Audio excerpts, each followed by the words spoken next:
শাহজালাল আন্তর্জাতিক বিমানবন্দরে প্রবাসীদের হয়রানির ঘটনা নতুন নয়। তবে ডক্টর ইউনূসের অন্তর্বর্তী সরকার দায়িত্ব নেবার পর সেই অবস্থার উন্নতি হয়েছে।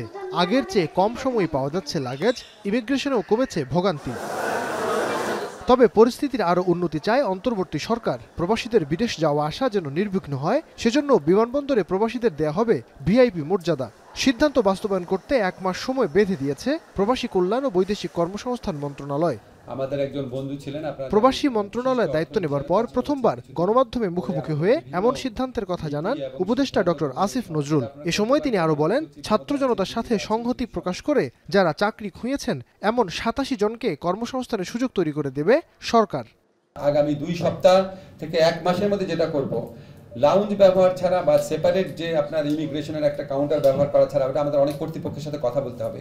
কিন্তু এয়ারপোর্টে যাওয়ার পর ওনার মধ্যে যে একটা অসহায় অবস্থা আছে, কোন গেট দিয়ে ঢুকবেন, তারপরে আপনার চেক ইনটা কীভাবে করবেন, কোনো ফর্ম থাকলে কীভাবে ফিল আপ করবেন, ইমিগ্রেশনে কোনো একটা কাগজ চাইলে অস্থির হয়ে যান, বুঝতে পারেন না, প্রত্যেকটা স্তরের পাশে দাঁড়িয়ে হেল্প করবে প্রবাসী কল্যাণ ডেস্কের কর্মী। দরকার হলে আমরা আউটসোর্সিংয়ের মাধ্যমে নতুন ছেলেদেরকে ট্রেনিং দিয়ে নিয়োগ করব।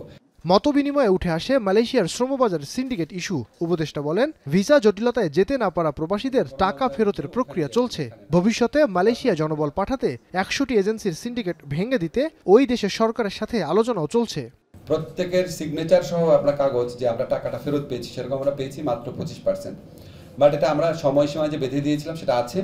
আমরা আশা করি এটা 100% আমরা অ্যাচিভমেন্ট করতে পারবো।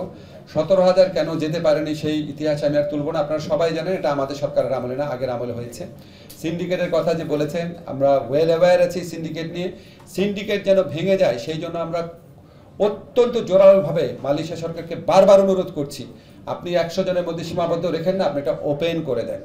এছাড়াও এখন থেকে প্রবাসী কল্যাণ ব্যাংকে সরাসরি রেমিটেন্স পাঠিয়ে ঋণের কিস্তি শোধ করতে পারবেন প্রবাসীরা।